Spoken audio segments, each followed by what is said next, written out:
Wake up, wake up, wake up. It is Wise Up Wednesday, and I'm coming to you with your 3 minutes of inspiration.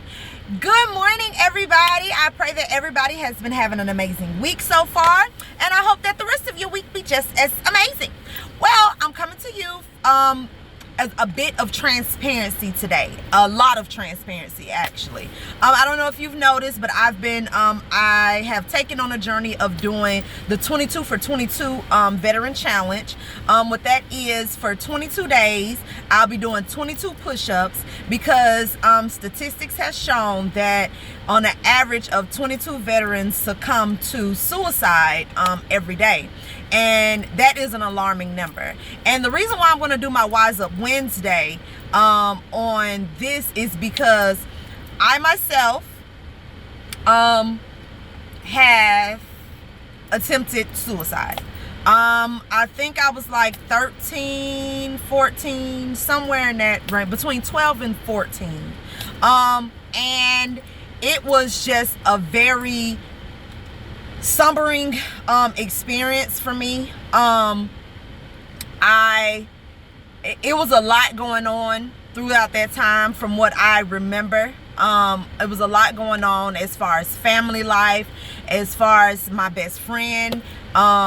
He had taken his life. And it was just like a lot of life things going on. And so the moment when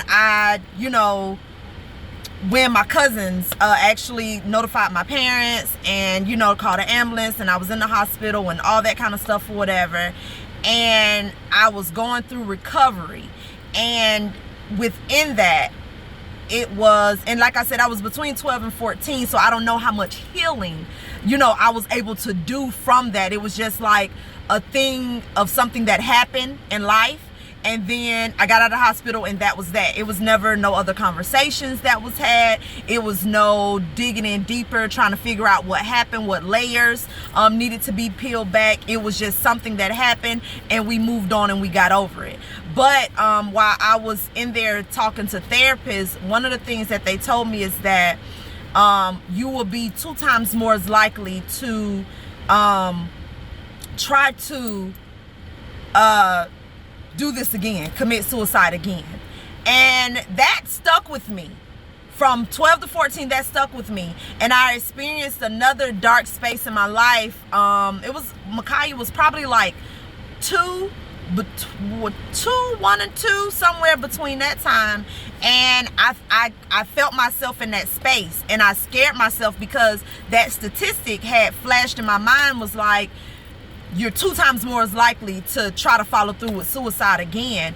And I had my amazing friends. They reached out to me. They was ready to come to Savannah, move me from Savannah to back home and everything. So I'm so thankful, and I'm so grateful for them or whatever, because that was a dark space in my life. And I share this with you because, like I said, it's just a moment of transparency. And I want you to know that you're not in this fight alone. You having these thoughts, you are not in your right mental space when you are having these thoughts, or you are you attempt these things, or when these people are successful at it. And I just feel like God has granted me more time on this earth to be able to be a voice for the weak, a voice for those who's scared to speak out about it. I will stand on the platform, and I will speak, and I will talk, and I will let people know how I healed and what processes I had to go through, because I didn't heal from that until I was an adult.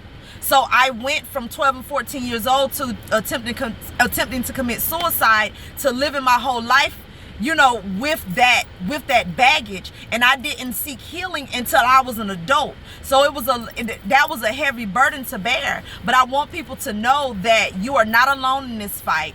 Seek therapy. Sit down and talk to somebody outside of your family circle, outside of your friend circle.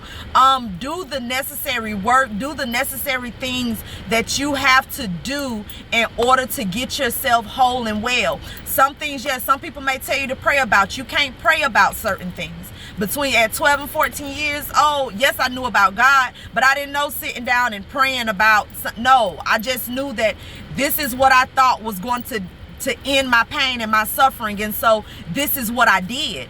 And like I said, that was just a blank space in time, and I did not even seek healing for that until I reached an adult.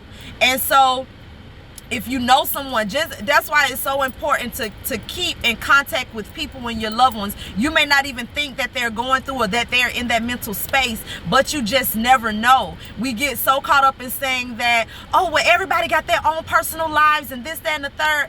That I do know. But what I also know is being in dark spaces with nobody to reach out to and nobody reaching into you, that's also very detrimental.